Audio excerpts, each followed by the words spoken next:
예, 우리 기도하고 시작하겠습니다. 하나님 아버지 감사합니다. 하나님이 우리를 사랑하여 주시고 오늘도 알아야 신구약 성경 말씀을 나눌 수 있도록 도와주심을 감사합니다.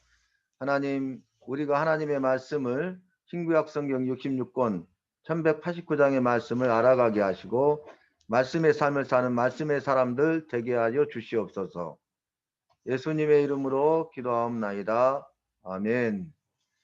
네, 감사합니다. 오늘 말씀은 열왕기 하 말씀이 되겠습니다. 영상에 나와야 되겠습니다. 우리가 사무엘상하, 열왕기상하, 역대상하 이렇게 말씀을 살피고 있는데 지난번에 열왕기상 말씀을 우리가 살폈습니다.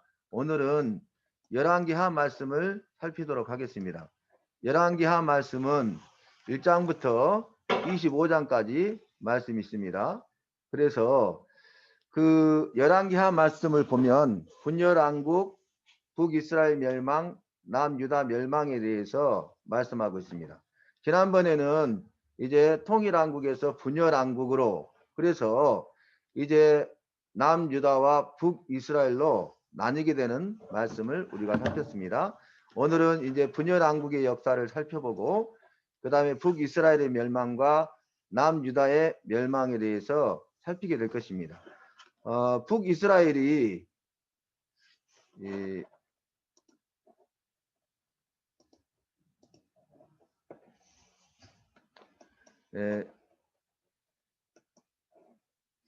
북이스라엘이 우상 숭배의 죄를 범하고 또 끝까지 해결치 않음으로 말미암아서 결국 아스르를 통해서 멸망당하게 됩니다.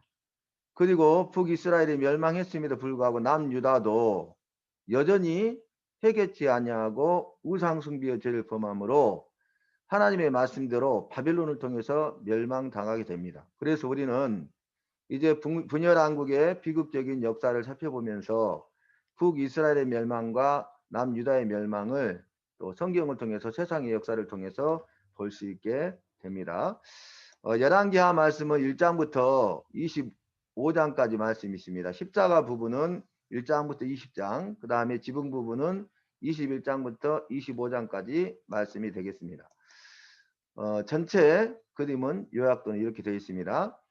이 두 가지 기둥을 살펴보면 하나는 북이스라엘의 멸망, 또 하나는 남유다의 멸망이 두 가지 핵심 기둥이 되겠습니다. 그래서 열왕기하를 한 문장으로 말하는 것이 중요한데 열왕기하는 북이스라엘의 멸망과 남유다의 멸망을 말씀한다. 이렇게 말씀을 살필 수가 있겠습니다. 열왕기하 1장 말씀 보면 아하시아가 이제 병들어 죽게 되니까 바알세붑에게 우상에게 물어보라고 합니다. 그러니까 악한 일을 행한 거죠. 이에 대해서 하나님께서는 반드시 죽으리라 이렇게 말씀하고 있습니다. 그리고 이제 엘리야를 잡기 위해서 50부장과 50인을 보내죠. 그런데 첫 번째 보낸 50부장과 50인이 하늘에서 불이 내려와서 그들을 불살라 버립니다. 두 번째 50부장과 50인을 보내니까 또 하늘에서 불이 내려와서 불살라 버립니다. 그리고 세 번째 50부장과 50인을 보내는데 그 50부장이 엎드려서 나의 생명을 귀하게 여겨 주소서 이렇게 구하고 그로 인해서 그들은 죽지 않고 하나님께서 응답하시는데 함께 내려가라 이렇게 말씀하시는 내용이 1장 말씀이 되겠습니다. 2장 말씀을 보면 승천, 엘리사, 이적, 저주에 관한 말씀이 기록되어 있습니다. 엘리야가 승천합니다. 그리고 엘리야의 뒤를 이어서 엘리사가 그의 후계자가 되죠. 그래서 엘리야를 통해서 하나님의 구원의 역사를 이루셨던 하나님이 이제 엘리야의 시대가 끝나고 엘리사를 통해서 하나님의 구원의 역사를 이루어가는 것을 볼 수 있습니다. 이 엘리사가 그의 선생인 엘리야에게 당신의 영감이 갑절이나 있기를 원하나이다 이렇게 말을 하는데 그의 소원의 간구처럼 결국 엘리야의 승천 이후에 엘리사는 갑절의 영감을 받게 됩니다. 그러니까 우리가 하나님의 일을 하는 데 있어서는 열심을 내야 되죠. 하나님의 일을 하는 데 있어서는 누구보다도 열심히 특심하고 우리가 최선을 다해야 됩니다. 또 하나님의 일에 대해서는 우리가 열정이 있어야 되겠죠. 그래서 하나님의 일을 더 잘 감당하기 위해서 우리가 하나님 앞에 간구하는 그 간구의 소원이 있어야 되고 그 간구의 소원을 하나님은 들으신다는 것입니다. 엘리야가 승천하는데 우리가 찬송가에서는 병거 타고 하늘에 올라가던지를 기억합니다. 불수레와 불말, 불병거와 불말 이렇게 이야기를 하고 있죠. 그런데 성경을 자세히 보면은 이제 불수레와 불말이 엘리야와 엘리사 사이를 격하고 떼어놓고 해리바람을 타고 올라갔다 이렇게 기록되어져 있습니다. 그래서 엘리야가 승천하는데 엘리야가 어떻게 승천합니다? 합니까? 해리바람을 타고 하늘로 올라간 것이에요. 죽음을 보지 않고 하늘로 올라간 사람이 있죠. 누굽니까? 에녹이죠. 에녹은 300년 동안 하나님과 동행하다가 죽음을 보지 아니하고 하나님께 부르심을 받아서 올라갔다. 이렇게 창세기에서 기록하고 있지 않습니까? 그래서 죽음을 보지 않고 올라간 사람 에녹. 그리고 오늘 말씀에는 엘리야가 기록되어져 있습니다. 당신의 영감이 갑절에나 있기를 원하나이다. 엘리사가 이렇게 말을 했는데 엘리야의 승천 이후에 이제 그 엘리야 선지자의 겉옷으로 치니까 물이 갈라져 가지고 그것을 건너게 되었다라고 하고 있습니다. 그리고 이제 이적을 행하는데 첫 번째 이적이죠. 새 그릇에 소금을 던지면서 여호와께서 이 물을 고치셨다 이렇게 말을 합니다. 물을 고치는 기적을 행합니다. 그리고 가는데 젊은 아이들이 나와가지고 엘리사 선지자를 향해서 이 대머리야 대머리야 이렇게 놀리니까 그 일에 대해서 엘리사가 저주하죠. 그 저주하자마자 그 숲에 있던 암콤 둘이 나와서 젊은 아이들 그러니까 엘리사 선지자를 대머리하고 놀렸던 42명을 쳐 죽입니다. 그 말씀이 기록되어 있습니다. 엘리사는 하나님의 사람이죠. 하나님의 일을 위해서 택함을 받은 사람이죠. 그리고 엘리야의 후계자가 되어서 이제 사명을 감당할 사람이잖아요. 그런데 그렇게 놀리거나 비방해서는 안 된다는 것을 보여주고 있습니다. 그래서 하나님의 사람을 대적하는 것, 비방하는 것, 또 조롱하는 것은 하나님을 대적하는 것이죠. 하나님께서는 엘리야와 함께 하신 것처럼 이제는 엘리사와 함께 하고 계심을 보여주고 있는 내용이 되겠습니다. 3장 말씀을 보면 이스라엘 왕 여호람의 통치에 대해서 이야기합니다. 모압이 이제 반란을 일으키니까 모압 정부를 위해서 북이스라엘 여호람과 유다의 왕인 여호사밧이 동맹을 맺습니다. 우리가 지난번에 말씀에서 그 아합과 여호사밧이 동맹했죠. 그런데 이제 그 전쟁을 통해서 아합 왕이 전사하게 되고 여호사밧은 다시 돌아옵니다. 근데 여호사밧이 이제 또 여호람과 동맹을 맺고 있는 것이죠. 이것은 잘못된 것입니다.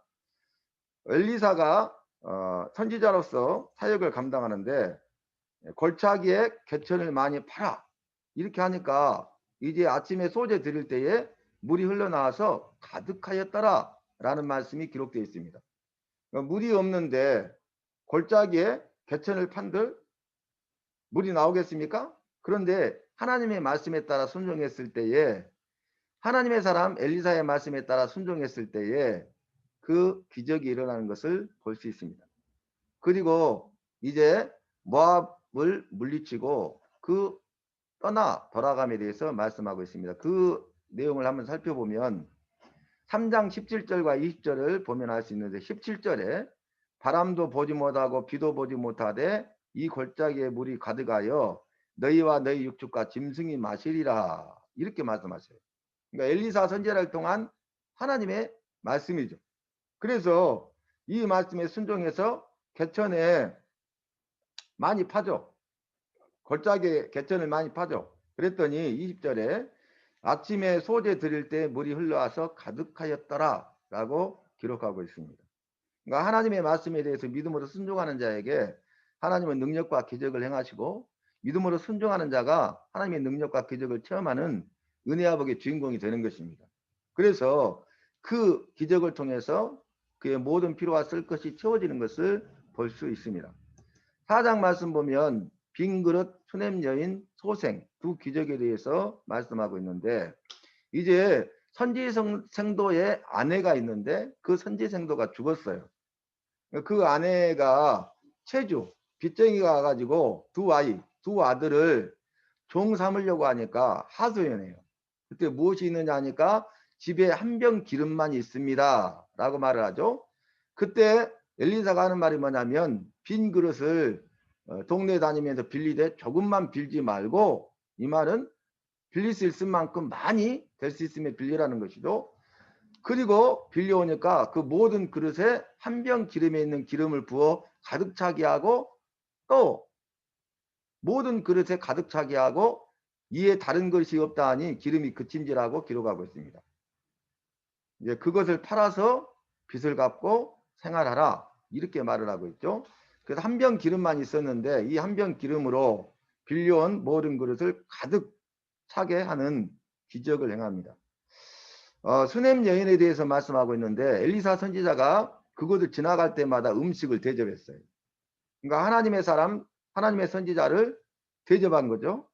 지극히 정성을 다해서 공개한 거죠. 그런데 그 여인에게는 아들이 없었어요.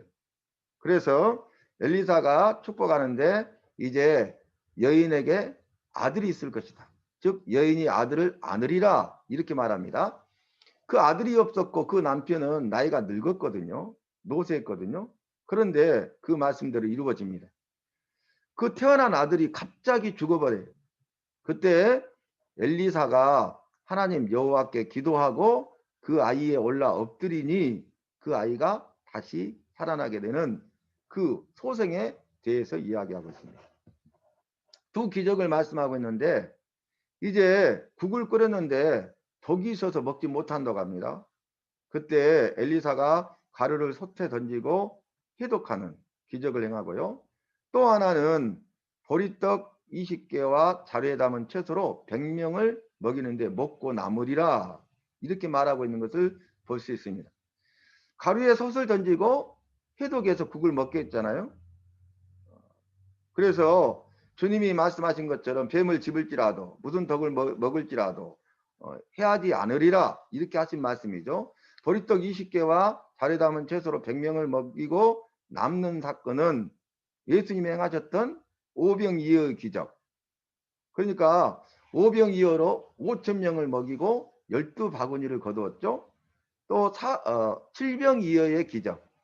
7병이어로 4,000명을 먹이고 7강주리를 거두었잖아요. 그 말씀을 보여주는 그림자가 되겠습니다. 5장 말씀 보면 아람의 군대장관 나아만이 문둥병에 걸렸어요. 그런데 엘리사에게 가면 나을 수 있다는 말을 듣고 오는데, 그때 종을 보내가지고 엘리사가 한 말이 뭡니까?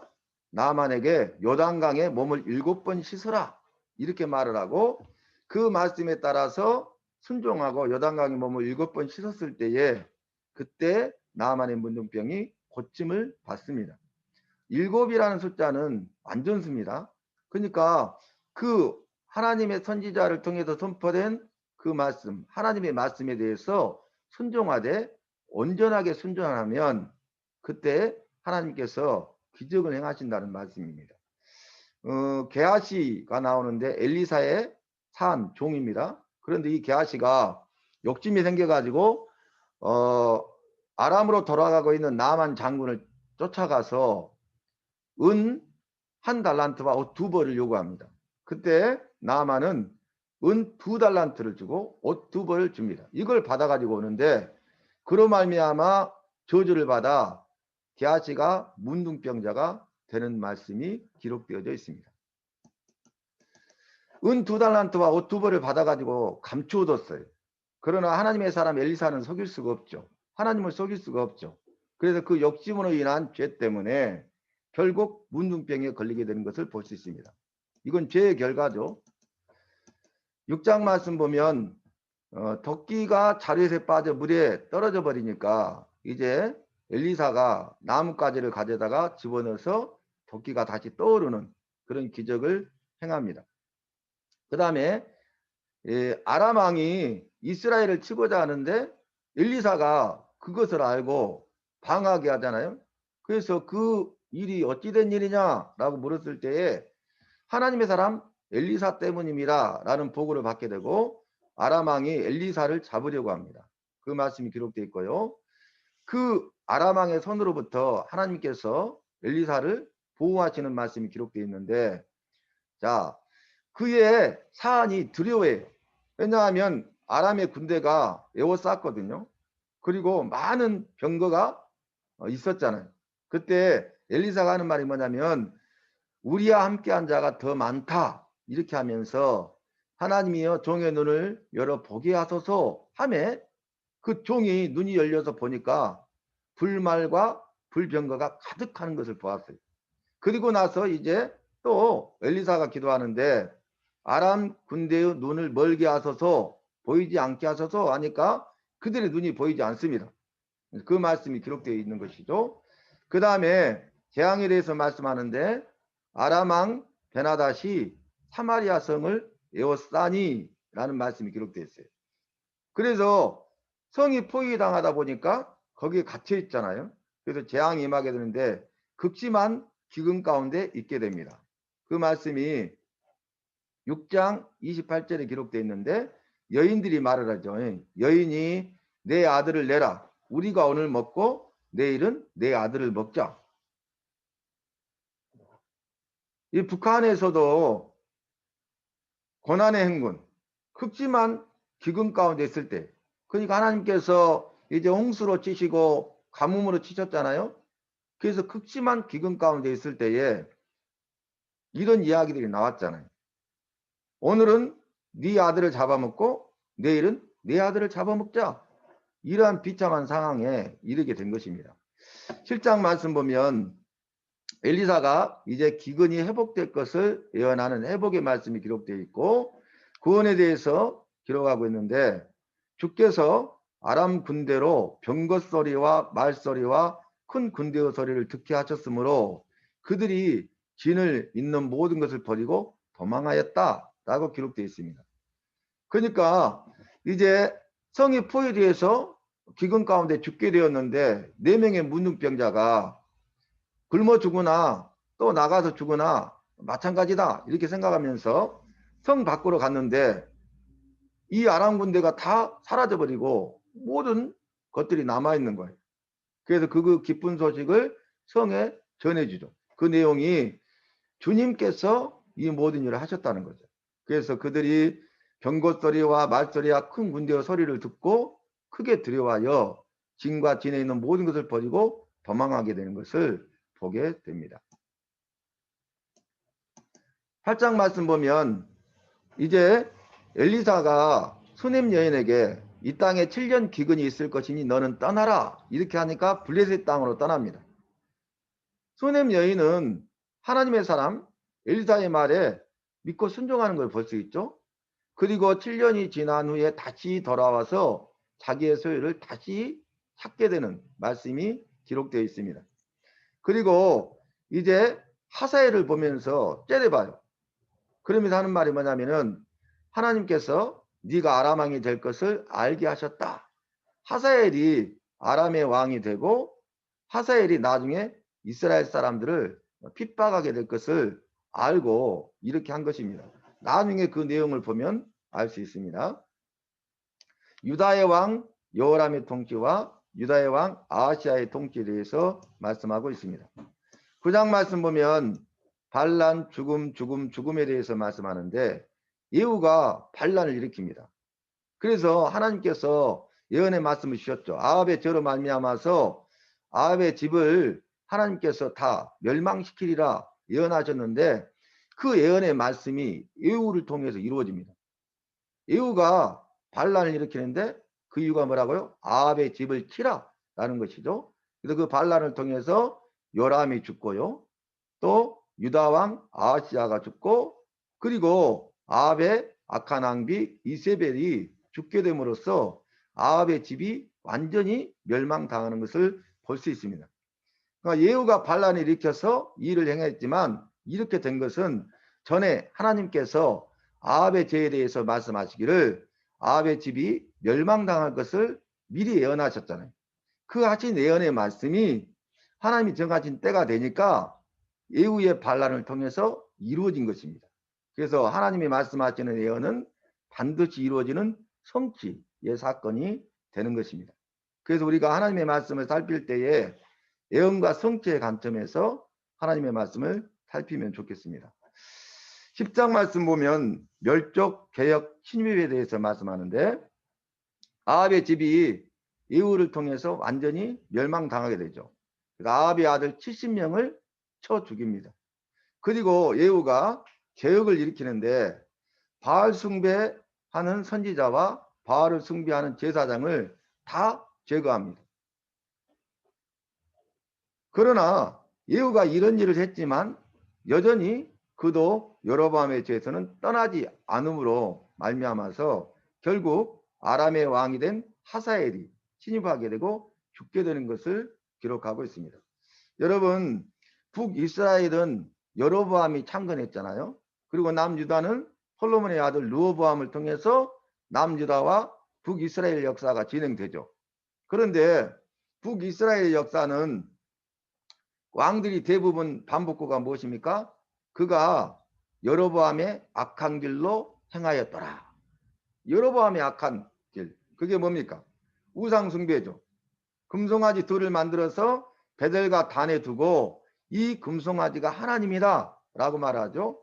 또 제사장은 네지파 사람에서 하나님이 세우는데 일반인이라 할지라도 자신이 세워버렸잖아요.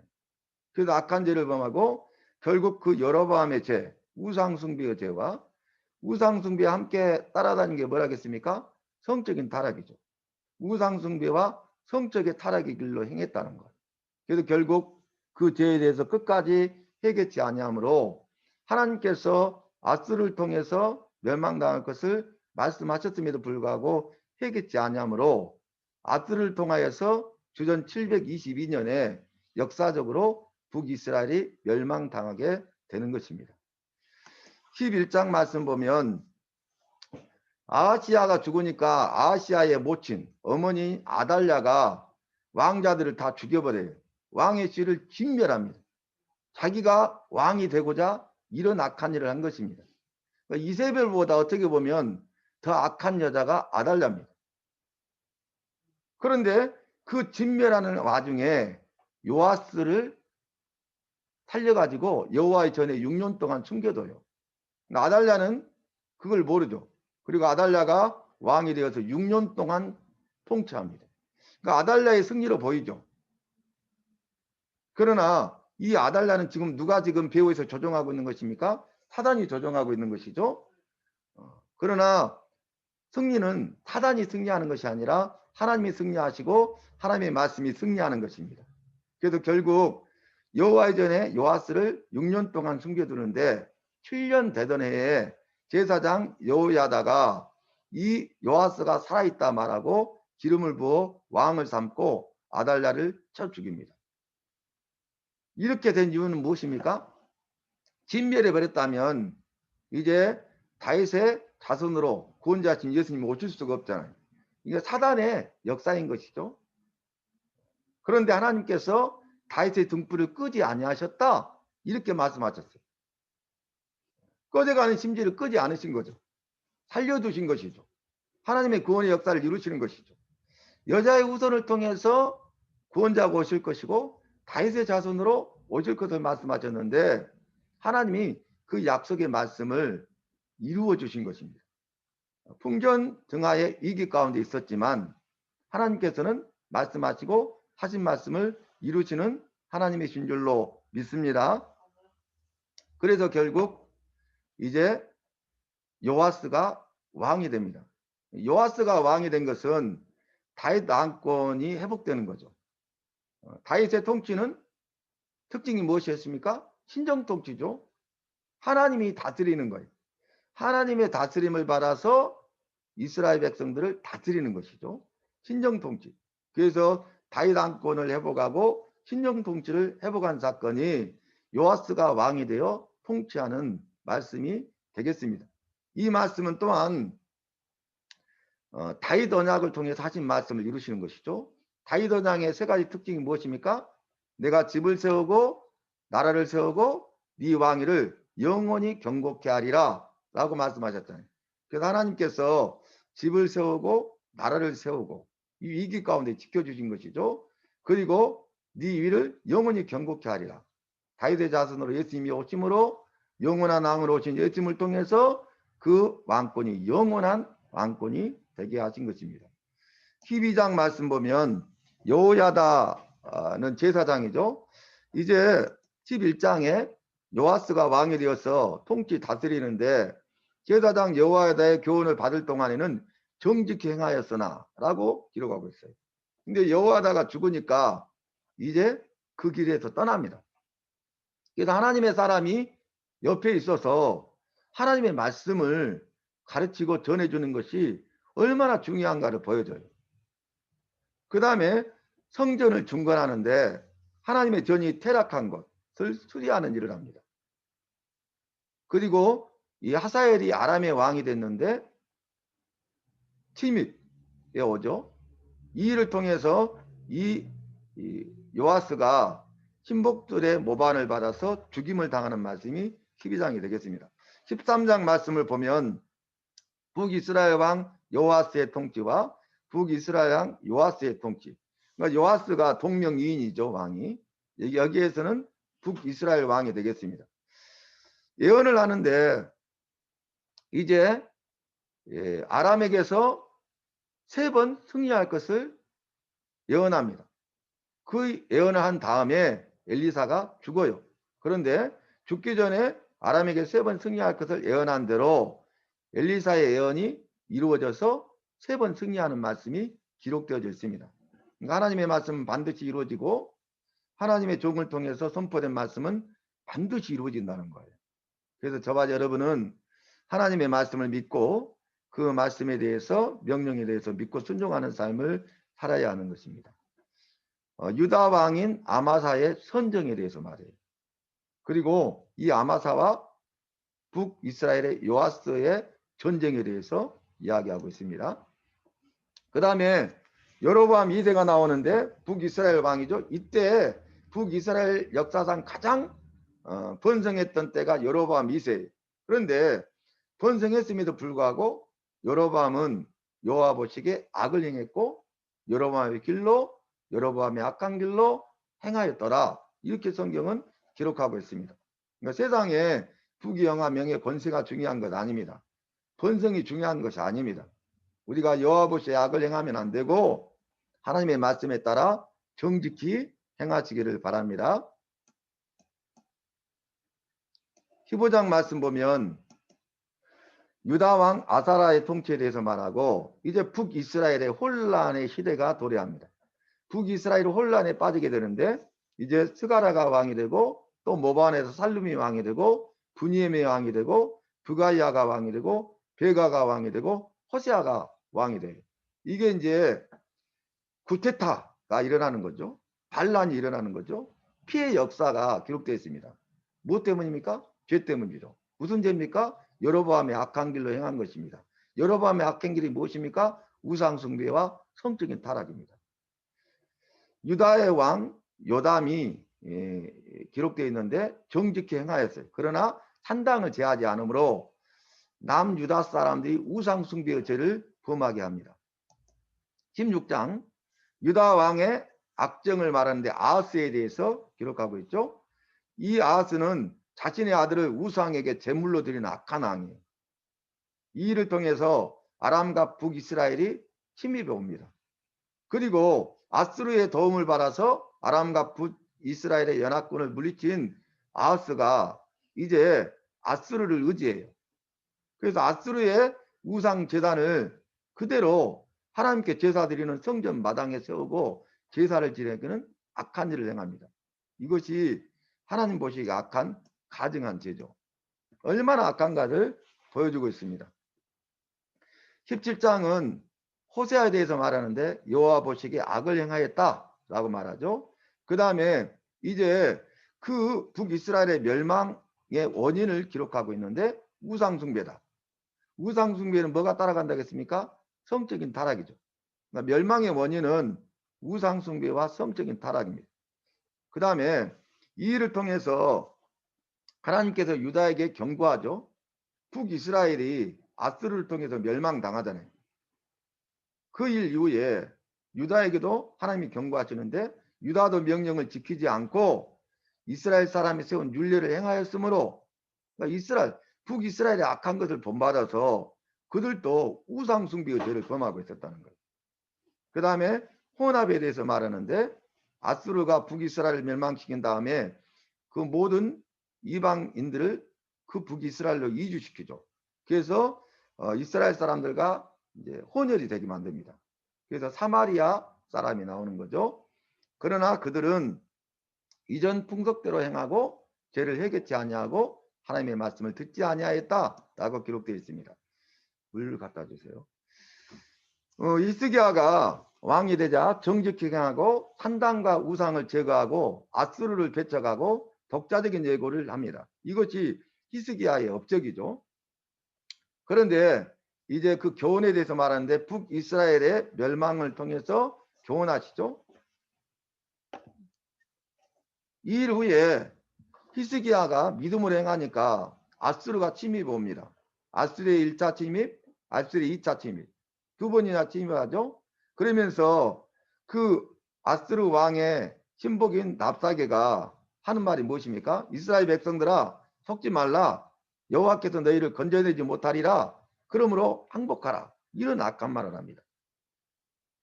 하나님은 구원의 하나님이시잖아요. 우리가 그 이런 미혹의 말에 속지 말고 하나님의 구원을 믿고 승리하시기를 바랍니다. 19장 말씀 보면 이제 아스르 왕이 풍문을 듣고 돌아가게 하고 칼에 죽게 하리라 라고 말씀하셔요. 예언하죠. 그럼에도 불구하고 두 번째 유혹하는데 납사게가 말하죠. 아스르 왕이 속지 말라. 어찌 구원을 얻겠느냐. 이때 히스기야가 그 편지를 여호와의 전에 펴놓고 하나님 앞에 기도합니다. 그 기도에 대한 응답으로 하나님께서 아스르 왕 사내립을 심판하실 것을 말씀하세요. 그리고 구원하시는데 하나님이 이 성을 보호하여 구원하리라 말씀하시고 결국 풍문을 듣고 본국으로 돌아가게 되고 니스로덱의 묘에서 경비할 때 칼로 쳐 죽임을 당하게 됩니다. 이것도 하나님의 예언의 말씀이 그대로 이루어진 것이죠. 히스기야가 병들어 죽게 되었을 때 하나님 앞에 기도합니다. 낯을 벽으로 향하고 진실과 전심으로 행하고 선하게 행한 것을 기억하소서 하고 통곡하여 기도합니다. 이사야 선지자가 무화과 반죽을 종초에 놓으니 곧 낫게 됐다고 말씀을 기록하고 있죠. 그러니까 모든 소망이 세상에는 소망이 없고 하나님께만 소망이 있다는 것이죠. 그 전에 행하던 것을 기억하소서 이렇게 간절히 통곡하여 기도하는 것을 볼 수 있고 거기에 대한 징조로 해시계, 해 그림자죠. 일용표가 10도가 뒤로 물러가게 하는 징조를 보여주십니다. 그 다음에 바벨론 사절단이 히스기야를 찾아오는데 히스기야가 자신을 드러내고 자랑하고 싶어서 그 교만으로 말미암아 죄를 범하는데 군기고와 내탄고를 다 보여줘요. 모든 무기 그리고 모든 보물을 다 보여줍니다. 결국 이 일을 통해서 예언의 말씀을 주시는데 이제 이 모든 것은 바벨론으로 옮긴 바 되고 히스기야의 아들 중에서 그 바벨론 왕궁의 황관이 되리라 이렇게 말씀하십니다. 그래서 이제 유다의 멸망에 대해서 말씀하시는 거죠. 21장 보면 므낫세가 우상 숭배의 죄를 범합니다. 이에 대해서 예루살렘이 멸망할 것을 예언하고 므낫세가 죽습니다. 또 아몬이 뒤에서 왕이 되는데 여호와 보시기에 악을 행하여 피살당하는 말씀이 기록되어져 있습니다. 22장 말씀 보면 요시야가 왕이 되어서 성전을 수리하고 율법책을 발견하게 돼요. 그래서 그 율법 하나님의 말씀 앞에서 왕이 옷을 찢으며 회개합니다. 그리고 종교개혁을 일으켜요. 그리고 여선지자 훌다가 유다의 멸망을 예언하고 요시야 왕으로 인하여서 심판이 연기되었음을 예언하는 말씀이 기록되어 있습니다.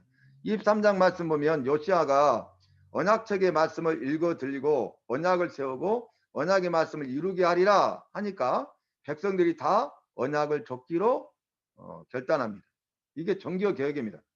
그리고 이제 베델의 제단, 우상 숭배의 제단을 해파하고 유월절을 온전히 지키죠.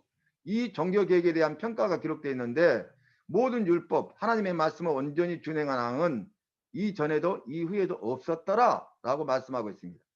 그리고 요시야 왕이 무기토에서 애굽의 바로느고 왕과 전쟁하다가 전사해서 죽습니다. 그리고 애굽의 지배하에 들어가서 애굽의 지배를 받게 되는 말씀이 기록되어 있습니다. 바벨론이 1차로 침입하고 2차로 침입하죠. 그리고 시드기야가 왕이 되었는데 여호와보시기에 악을 행합니다.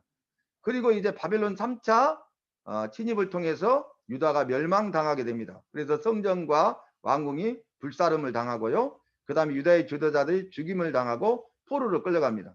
그리고 그달리아를 총독으로 세워서 가난하게 하였어요. 식민 통치를 받습니다. 그리고 마지막 내용은 바벨론에 끌려간 여호와긴 왕이 옥에서 잠시 풀려서 그 지위를 회복하는 말씀으로 마무리하고 있습니다. 이건 뭐냐면은 하나님께서 북이스라엘의 멸망을 통해서 남유다에게 경고하셨죠. 우상 숭배에 대해서 성적 타락에서 회개하라. 그렇지 아니하면 바벨론 쪽에서 멸망당할 것이요 끌려가서 70년 동안 포로 생활할 것이다. 그리고 하신 그 다음 말씀이 뭡니까? 70년이 되면 다시 거국으로 돌아올 것이다. 그리고 내 삶이 회복될 것을 말씀하셨잖아요. 그래서 여호와긴 왕이 바벨론을 끌려갔지만 다시 회복되었잖아요. 회복의 소망을 보여주는 말씀으로 끝을 맺고 있습니다.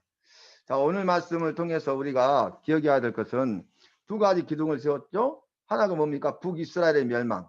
하나는 남유다의 멸망입니다. 북이스라엘이 먼저 우상숭배의 죄를 범하고 성적 타락의 죄를 범했죠. 그로 말미암아서 끝까지 해결치 않으므로 아스를 통해서 주전 722년에 멸망당했어요. 그걸 보았음에도 불구하고 남유다도 끝까지 우상숭배의 죄와 성적 타락의 죄를 범하고 해결치 아니하므로 하나님의 말씀대로 바벨론을 통해서 주전 586년에 멸망당하게 되고 바벨론 포로로 끌려가서 70년 포로 생활하다가 그 다음에 하신 예언의 말씀처럼 이제 거국으로 돌아오게 되고